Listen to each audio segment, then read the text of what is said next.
All right, guys, this is Chris from Throdle. We are here with Oscar and his beautiful Liberty Walk 280Z. And what possessed you to build this beauty right here? Honestly, just wanted something a little different, more classic. I've always been into the 90s JDM, but I kind of want to take it back a little bit more. It's not a track car. It's not a drag car. This is purely like just cruise and show. It's a little cruise show car.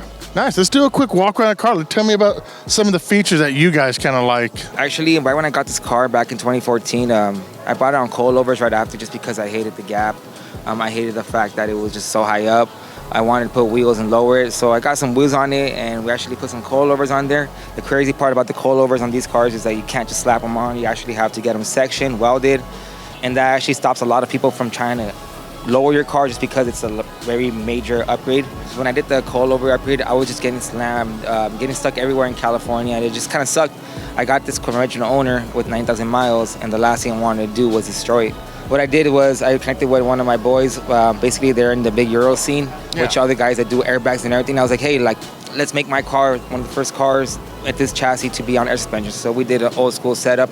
One switch for both fronts, one switch for both rears. Oh, nice. And it was a cool old school setup. It was clean, and I was able to manage to get up and down without getting stuck anywhere. Who did the wheels? Because I know those don't come like that stuff. So the wheels I had got them from imported from Malaysia, and then I dropped them off to my boy Nifty Built Wheels. He came through and he built me up. I told him I want some crazy JDM setup. Went from a 13-inch center all the way to a 15-inch. So we did a triple step lip just to give it a nice visual, so you had cool to rebuild feature. The whole thing. Yeah, so it got fully rebuilt. They did an awesome job. As you can tell, the cage on there, the little yellow cage, we barely got it here in time. So basically last minute, putting it together, we're like, let's make something inside. So we decided to do a cage last Monday.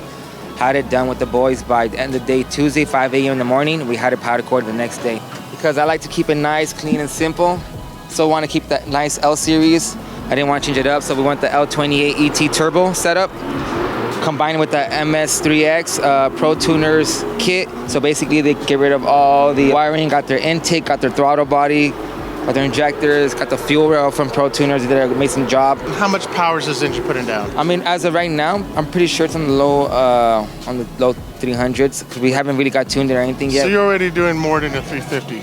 Yeah, and the one thing I'm really proud of on this build, honestly, is the interior. I'm really glad with the interior, how it came out, very original, very classy. The confetti seats from back in the day, back in the 70s, so it's all period correct for the most part, trying to be back in the 70s, because my style is basically a retro style. For the most part, I want to keep a nice little clean look. Oh, I didn't even notice that. That's kind of cool right here. Yeah, so the vents on. Different. Usually it's a mesh. These are the straight lines, and you kind of really hard to find those. So what's the next plan for this thing? The next plan for this thing is we're going to be going with a bigger turbo, full titanium piping on the engine.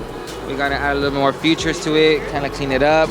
Guys, thanks for joining us doing this beautiful walk around of Oscar's Datsun right here. Don't forget to hit the bell, subscribe to the channel, and download the app and follow all the cool builds coming from SEMA. And don't forget, fuel and connections and driving experiences.